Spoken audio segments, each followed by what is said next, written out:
All right, what should this electronic newsletter contain? First of all, it needs a great title, something that'll catch them. Something like Market Update for the Anytown USA market. Your Protector of Equity. Things like this. Titles that would catch a seller.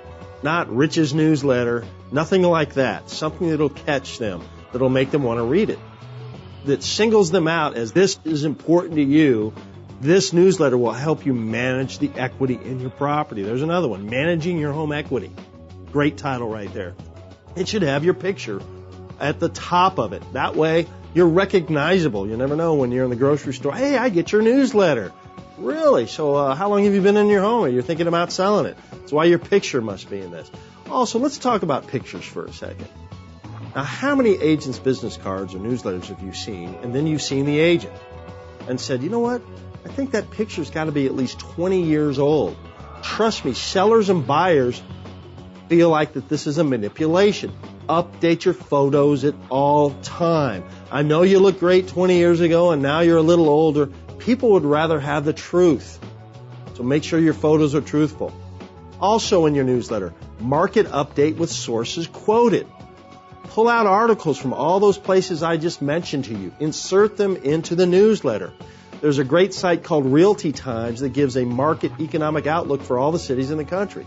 Cut and paste that in there. Okay? What economists see coming. Connect the dots to their equity.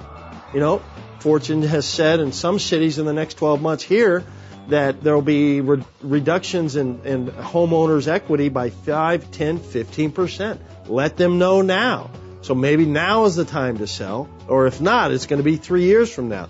That is seeing around corners for your homeowners. That will make them want to read this newsletter. This will also position you as an expert, and that's what you want. All right?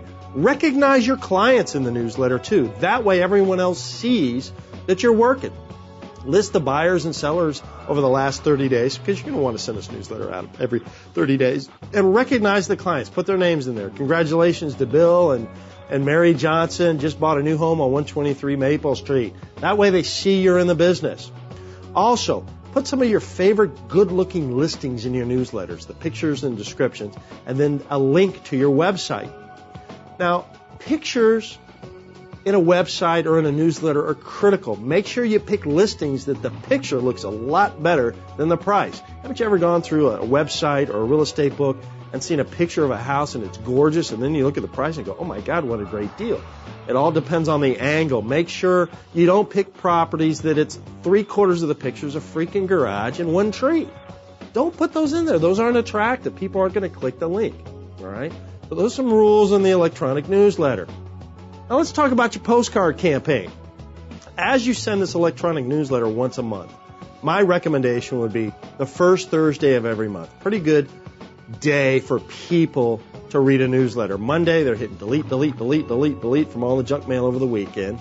They're pretty busy at the beginning of the week. Friday, they're already thinking about the weekend. So Thursday's a good day to send out your newsletter, the first Thursday of every month. Okay. Now, ensure for this electronic newsletter that maybe your first newsletter is snail mail, direct mail. And then you do did you get calls and ask them for their email and tell them that they'll be coming out in the email next. That would be a great way to reconnect with your database, by the way.